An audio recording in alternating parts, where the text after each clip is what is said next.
Are you being intentionally dense?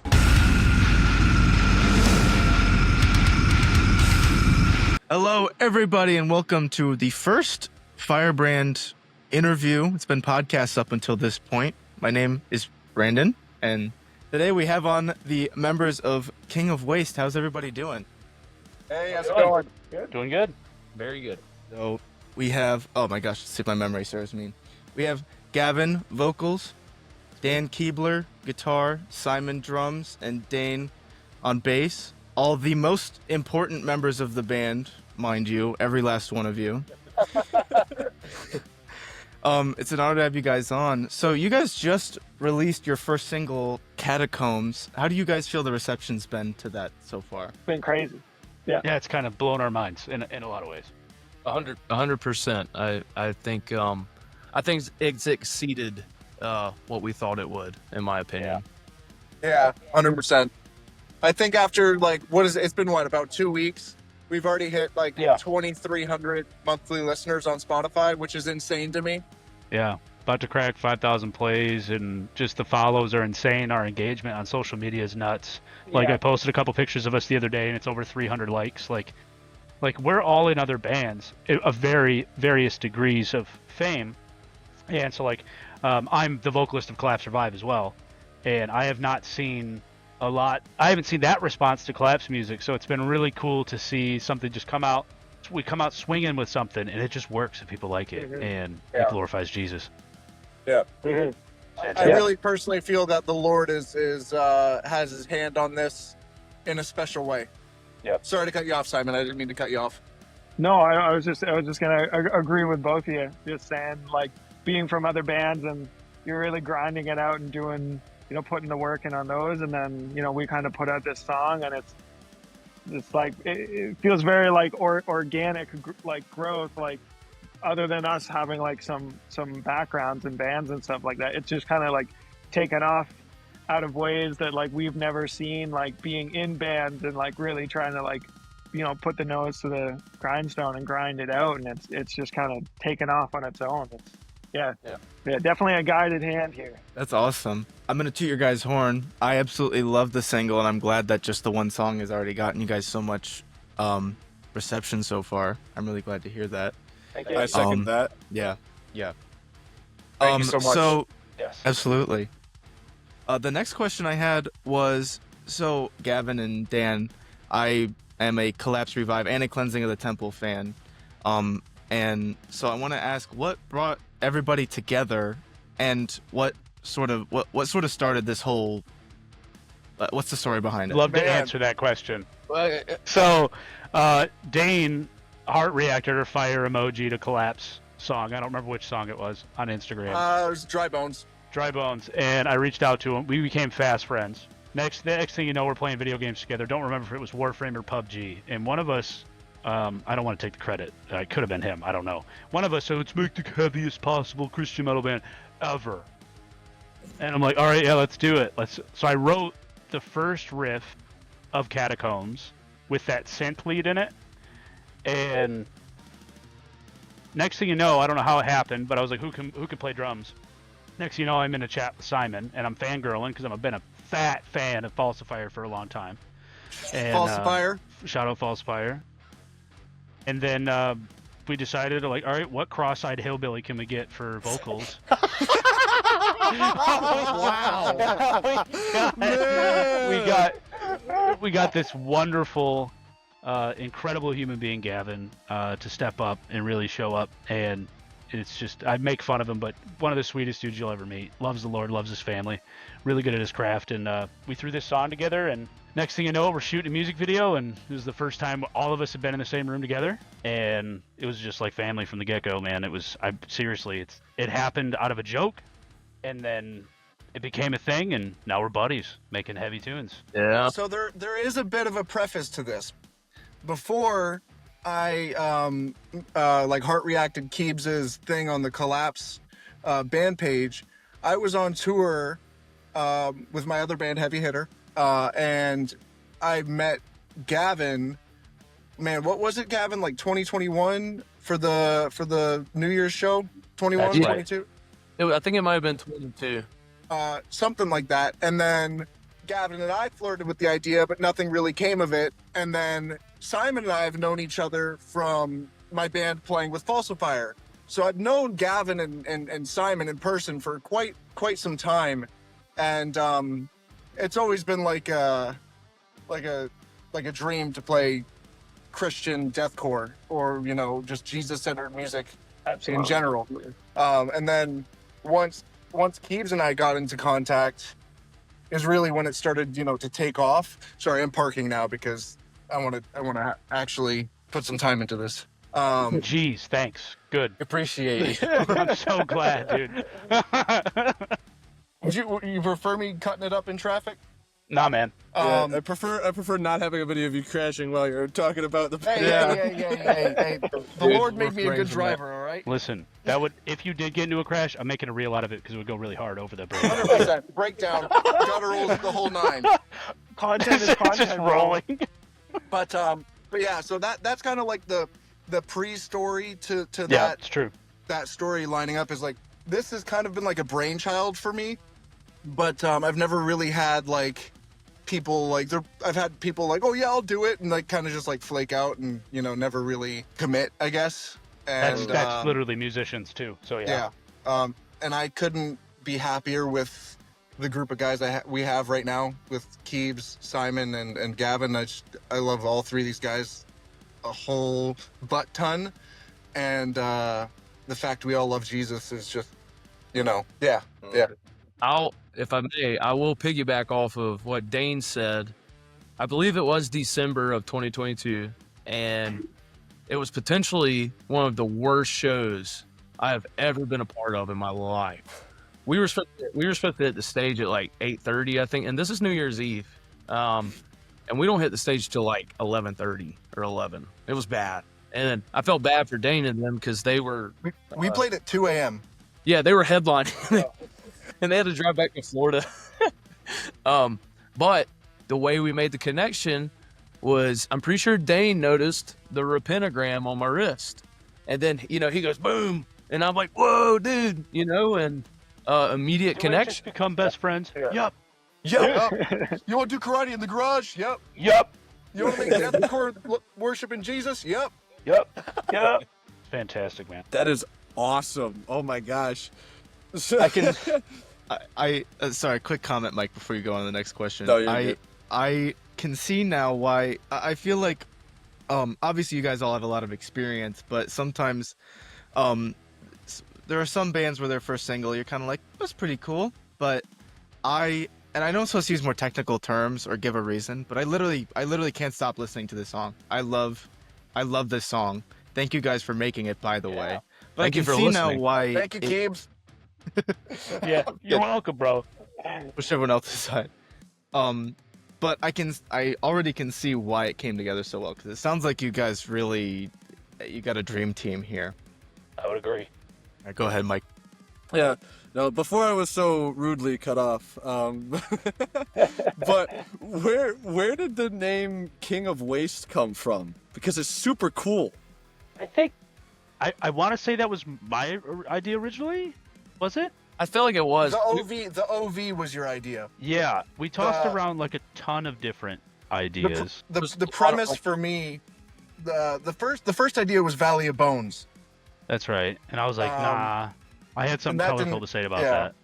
And then, so my premise behind like King of Waste is kind of like being human, and like without Christ, we are the kings of our own sin. We are sinners. We are the king. So I equate the waste to the sin. So it's like we're kings of our own sin, and then that's why we need Jesus. Kings of nothing. Yep, we're nothing. Kings of nothing. Yeah, exactly. So what's that scripture that talks about like what we can bring to God is filthy rags before him because he's holy. It's waste. And so yeah, it's waste. So I feel like I'm so choppy on like how this band started because it feels like it's so everything happened in like 5 months. Right? It And- really did. Yeah. Just happened. So but I don't remember. Was that my idea? I don't remember. All I remember is we had a lot of great times with those ketchup chips. Yeah. It was fun. So Yeah. All But I yeah. remember is those farts in the airplane, Gavin. I didn't blame it on other people. He believed. It was great. Oh, man. It was a spirit flight, so I guess he was fully expecting, You're gonna say it was Oh, that spiritual. makes I was like, dude, you call out. That's what I It's not thought. demonic in nature, bro. I'll tell you what, they smelled demonic. And the hell mouth opens. God bless. Fantastic. Oh my gosh. You need me But to anyway, cut yeah, anything out, or? Dude, you cut out, keep what you want. It is what it is, man. This is how we are. Good. Dude, I love it. So I specifically want to know what the main theme was behind the first single you guys, Catacombs. I want to know what inspired that as well. Gavin? Well, I think. Thank you. Gavin? Gavin? Gavin? I think. Oh man, you guys are putting me on the spot. Nah, I think lyrically, a lot of the themes were about, the Bible talks about us having a heart of stone, and how He'll give us a heart of flesh, and I just feel like in this world we live in, and also like in the genre of music we're all in, it's very easy to have a hard heart and to kind of shut yourself off from things and shut yourself off from God, because that's all that everybody else is doing. And I essentially just wrote the song about just fully surrendering to God, fully surrendering to Christ, and opening up your heart and your mind and giving everything to Him, because I believe once you do that, that's when you find true freedom. I do think another key theme of it was denying yourself and understanding that, like, I'm never going to be good enough and I'm never going to be righteous enough on my own. That's never going to happen. I'm going to have to give it all to Jesus. And, as He said, take up my cross. So, yeah, that was the basic theme of it. It was essentially just about surrender and fully opening up. And obviously I tried to lyrically and vocally deliver it in a very unhinged manner, I guess you'd say. But yeah, that's the basic concept of it. Well, there's a difference. That's the difference, isn't it? It's like, I remember when you sent me those lyrics, like, literally brought tears to my eyes, because it's like that. A lot of people, there's the parable of the seeds that are sown, the rocky ground, and X, Y, and Z. And so one that's planted and germinates and roots, we see the difference between salvation and surrender. Those two things happen at the same time.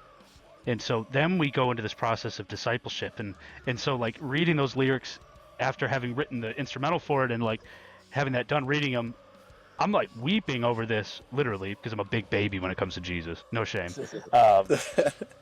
It kind of just reminds me of how every day that I wake up, and this probably happens with the other members in the band too, and you guys yourself, is like, I find that I need Christ more than I did yesterday. And that the process of sanctification is a lifelong thing. And so, too, yes, pour out yourself and empty me my wants and needs and every wasteful thing left in between. That just, wow. It's hard, man. And honestly too, though, when I'm writing lyrics and stuff like that, it's almost like if you have the opportunity to get in a pulpit or whatever you do, or speak to people or preach, I really, really try to hone in on, like, okay, God, hide me behind the cross and speak through me with these lyrics. So sometimes it is really hard to explain them, I guess, because what they are is what they are. It just feels like an explanation, straight from God, through my heart and into words. Yeah, that's awesome. I guess along with that, what do you think, like, I mean, clearly there's a lot of God and Christ-centered influence, but what do you think are some of your biggest, like, motivators and, like, inspirations, places you draw inspiration from for this? Writing the heaviest breakdowns possible. Yes! Yes! Yes, I'm here for it. Slow and low, baby. Yeah, it's literally Sorry, I just didn't mean to break it up there. No, you're fine. I mean, like, it's my inspiration for this music would definitely be, number one, Christ is King. Number two, sometimes my washer is imbalanced, and so when I wash a quilt, it slams against the side really slowly, and that's kind of where Catacombs came from. I'm just kidding. But no, it's like I totally believed you. I was like, no way, that's the most original thing I've ever heard. it's like Yeah, exactly. There's something there. Wait, say that again. say that again. I feel like there's a Family Guy skit in there. Yeah. For me, I pull my inspirations from like everything. I guess like, I listen to a ton of different music, and I was just listening to a whole lot of Throne and what's that Danish guy's band? What are they? He wears the netting. What? Paleface. Hellface? What? Paleface Swiss. Listen to a lot of Paleface Swiss. They're older stuff. Their newer stuff's kind of Not so good, but like the newer stuff. I mean, the older stuff is definitely great. I mean, I'm just all over. If it's heavy, I like it. I don't know. I just How about wanted that to, new for Sleep me. Token? I do like Sleep Token though, so I mean, I'm not going to shame on it too much. Going into this was like, I'm just going to write some pretty easy riffs, make them heavy, and then I pull a Simon and I take the same riff, repeat it twice, and slow it down again. Exactly. All the Yeah. time writing together, he'd always send me like riffs, and I'm just like, dude, let's Slower. slower. And I'm like, okay, you really got something here, but we're gonna repeat it slower. Yeah. Oh, that's awesome. I'm sorry. Go ahead, whoever was talking. No, you're good. Go ahead. Oh no, I was just gonna say, as far as like my inspiration goes, like, and I think anybody who's in any Christian band is gonna say this and admit this, and there's no shame in it either, because it's the same for all of us. Is like, obviously there's a lot of secular influence in general with a lot of this music, because you don't have 99% of the bands you have today without secular influences. But I guess for me early on, it was like I discovered Impending Doom that completely changed my life, and Shame. kind of how I saw heavy music in general. And then with Blood Comes Cleansing, of course, and then Absolutely. but when you get to, Yep. For Yeah, today, for 1,000 today, Times of Repent, course. bro. when you get into the secular side, though, it was like Make Them Suffer, Chelsea Grin. Those were really big ones on me early on, and it's kind of funny because vocally, I read a lot of comments. People compared me to like Darius from Spite, which I dig Spite. I mean, they make some nasty tunes, and then they compared me to the vocalist from Orphan, I guess, that were originally in Strangled, who spit out Peeling Flesh, actually. So go Peeling Flesh is all I gotta say. But it's kind of funny when it comes to that, though, because that was inadvertently done, I guess. I wasn't really trying to necessarily copy anybody. I found something that I'd like to do and just went for it. But bigger influence from other things rather than what people are bringing up. That's really cool, though. I'm right with you on having Impending Doom change my perspective of like heavy music, because I found Impending Doom and I was like, oh my gosh, this is awesome. Yeah, and so I'm right there with you. I think that's equal for a lot of us. I remember, like, growing up, I was into a lot of different music, and my dad he toured in played shows with a hair metal band in the 80s, and so I was always listening to like hair metal records, and I grew up on all the classics. And my mom came home from the family Christian bookstore one day with Nailed Dead Risen, and it's her fault. Wow. It's her fault. Because I was like, whatever this dude is doing, I want to do this. And so that's how I became a vocalist, was that, and with what's that? Waking the Cadaver was the other one. With not a Christian band, but like everybody, But Impending Doom has impacted every single person that plays any subgenre of Christian metal today. We can't forget In the Midst of Lions. Come for on. sure. Oh, I am the betrayer. Oh, so good. So good. Yeah. Let me be the one to say it. And everyone else disagrees with me, but quite possibly the best Christian band to do it is Sleeping Giant. No, No, but they're they were amazing. They're amazing. They were It's not the best amazing. to do it. See, No, dude. Wow. there you Striper did it the best. You stop. go. Dude, Striper. Whoa. You mean Flyleaf? Striper? Okay, don't even get me started on Flyleaf for one. Striper was amazing, but Blessed by a Broken Heart, bro. Pretty good, Blessed by a Broken Heart goes. dude. I'm just pulling your chain, by the way. I mean, I think Sleeping Giant's pretty good. Fantastic. Giant was definitely like a huge like influence for me. I've talked to all these guys years off about everything, but I remember like getting into like a lot of, you know, like metalcore and like deathcore like really early on, and then my mom kind of just being like, well, you know, you shouldn't be listening to this, and I was like, no, there's like Christian bands, and then I like found Sleeping Giant and was like, see, there's Christian bands, I'm totally listening to this. It's okay. And then I got like completely hooked on Sleeping Giant from like when I was like 15, and I just thought it was like amazing everything that they had like put out, and then that really deep dived my dive more into like the Christian metal scene. And then like my girlfriend now, we had met when we were about like 15, 16. She actually booked my first deathcore band show, my first show ever. She booked it. It was just pretty funny. But she actually grew up in a very like Christian home and a lot of like metal music, and they went to Cornerstone like every year. So she showed me a ton of bands. But I remember her showing me Becoming the Archetype and being yeah. Oh, She showed me them, and then because she was like, oh yeah, you like heavy music, well, what about this band? And I was just like, so I also blame her. It's her fault, because I was like, well, now I need to find something heavier. Yeah. And then I just listened to a lot of really heavy music for the next 15 years, 20 years of my life. Synonymous. Yeah, for Yes. sure. I'm right there with you. That has led the slow descent into the heaviest possible music. And so, yeah, 15 years later, I still freaking love Jesus, but I have to have a 90 gauge string on my guitar because I tune so dang low. Absolutely. Amen, brother. That is awesome. That's beautiful. So, my last question is sort of three questions in one. Do you have any, even if they're just ideas to fully fledged concepts that you can talk about? Do you have any plans for music, merch, shows, anything like that that you can talk about? I mean, we're Or you guys practically sitting fresh on out an of EP. Yeah. And it's, if you thought Catacombs was heavy, then brace yourselves.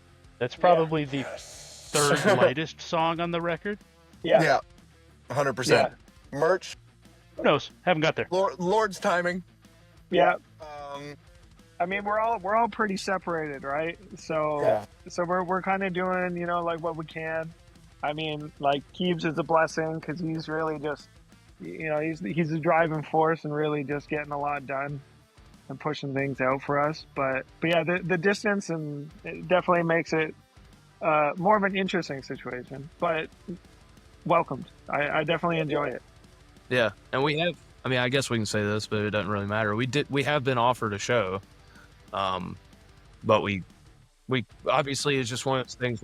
We weren't ready for it because we all got so much. logistically. Sooner than later. Yeah, I think it'll probably end up happening. Shows will happen when they're supposed to, and I'm super excited about that. But we got to get the record done first. I got to get the backing tracks ready, all the freaking IEM stuff figured out. I don't even have a live rig anymore, so like I got to get a live rig to even play the shows. So there's a lot to come together, but probably going to be shooting another music video sometime in the summer, I hope, down in here, South Carolina. baby. Yeah. In the South. They're in the South. We made an agreement. We made an agreement that since we filmed Catacombs in Michigan, we're gonna film each music video in one of our respective states/countries. Yeah, I'm gonna be forced to go over that bridge probably beginning of next year. I bet. Dude, I there's live so an many hour ketchup away. chips. I know, dude. Ketchup And chips. molasses though, it still gets me. Poutine. Yes. I don't know what that is. That sounds immoral. It is immoral. It's so good. They'll give you a heart attack. So Okay, I look awesome. forward to it. French made it. Of course, it's immoral. Gonna get me a pack of Canadian cigarettes and really test the waters. Pack of Belmonts, eh? Pack of bellies. Yeah, get some Bellies. bellies in you, man. Yeah, man. Take a little smoke break and just say, you know, put back a pack of bellies. Just out for a rip. Yeah. I'm about it, dude. Don't get me started. So I may live in Florida, but I am naturally Canadian as well. Genetically Canadian too. Yeah. That too. Yeah. Yeah. Yeah. Okay. So I do have a question that's like kind of off topic. but have you ever seen the movie Strange Brew on the topic of Yeah, Canada? dude. Dad, Mom broke your beer. Yeah. Yes. Okay. Sorry, your accents were just making me think about that, and I was like, I need to know. Strange Brew is fantastic. That was a household Absolutely. staple growing up, man. We watched that so many times. Hilarious. Strip the oxide Yeah. right off the VHS tape. Oh yeah, same here. My dad, he was like, you have to witness peak cinema. This is the best movie to ever come out. That was good stuff. So this has been 20% talking about the band and 80% laughing at each other and slight who we are. racism. You can't be racist against Canadian. Point. Good point. Hey, come on now. Simon, I'm with you on this one. I'm with you. I'd love to see Simon mad one day. He'd be like, "Oh, don't you dare! You better stop it, bud. Oh, no, You're really pushing my buttons here, I'll bud." get you, you hoser. Yeah. Meet me on the ice rink there, bud. It's time for a Donnybrook. Gloves off. Buckets off, bud. Gloves You're not a off. man unless you come to me with your bucket off. So feels talking to Michael. Hey, I'm only 50% Canadian. That's I'm how it half feels nice. talking to you 50% of the time. Okay. I suppose that's probably why Simon only does 50% of the drums. Wow. I'm just kidding. Just kidding. I Oh love you, dude. man. Whoa, okay. Band's gonna break up before the interview's even over. Thank you guys. Oh, I rebuke that in the name of Jesus. Okay, my bad. Simon's gonna get in his truck, drive an hour and a half over the bridge. I'm like, "What are you doing here, bro?" He's probably like, "Oh, just getting gas." He just comes all the way to get Yeah, gas. it's cheaper. It is. Before we close this out, I want to say thank you guys for contributing to Christian deathcore. It's a genre that I mean, maybe I'm off base by saying this, but I feel like it's not been getting fed a lot until 2025. Not enough, at least. So I appreciate you guys contributing to the void that needed to be filled in this genre, because there's not enough Christian deathcore out there for crazy people like me to headbang to and eventually get slipped. Whoa!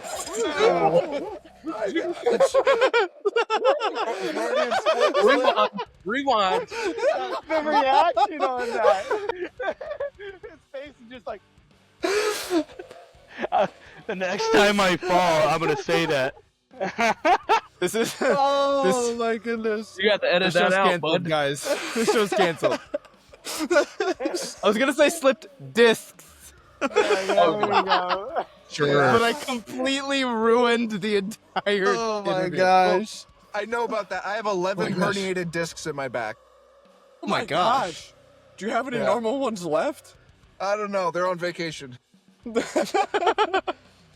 Oh man. Okay. Brandon, I do want to, before we do close, I do want to say thank you. I didn't get to earlier. Thank you for being a fan of Cleansing of the Temple. That means a ton to me. We've been at it for a few years, obviously, and we're still grinding. And, you know, it's the Lord's worked through it, and one thing's led to another. And if it weren't for Cleansing, I wouldn't have met any of these guys, you know? So it's just cool to see it come full circle. But I wanted to say thank you for supporting that and also supporting King of Waste, obviously. Same to you, Michael. Thank you. Yeah. It's an honor to be on this. It's an honor to have you guys. Thank you so much for giving up a bit of your lives to come on and talk. Yeah, thank you guys so much. I'm happy to get your guys' personalities out there and show people what you guys are all about. I want people to know how spirit-filled you guys and the band are. And yeah, I think that's come across great. Definitely refreshing on my end, being in like a secular band. I don't really get to have this kind of fellowship, I guess you'd say. So it's a lot more comfortable being able to, you know, love Jesus openly, you know, because it's tougher when you're not really, when you're the only Christian in a band. And Been there, it's really, really refreshing for me to have this. It's like, that's how I know the Lord loves me. Absolutely. Well, I hate to, feels like I'm cutting it short again because I'm used to the podcast, but we've exhausted all the the questions. Thank you guys again. Thank you guys so much for doing this, for making the great tunes, and for getting the word of God out there. I'm incredibly excited for what you guys have coming up. I'm glad to hear it's going to be only getting heavier from here. Let's get slower. Let's get lower, guys. All right. Oh, sounds good. Thanks everyone No so much waste for watching. 2025. Christ is King. Yes. Yeah. Absolutely. Amen. Thanks Amen. everyone so much for watching. God made you special, and He loves you very much. Bye bye.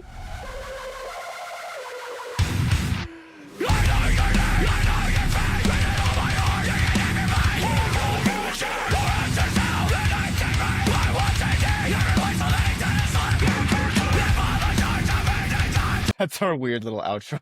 Bye bye.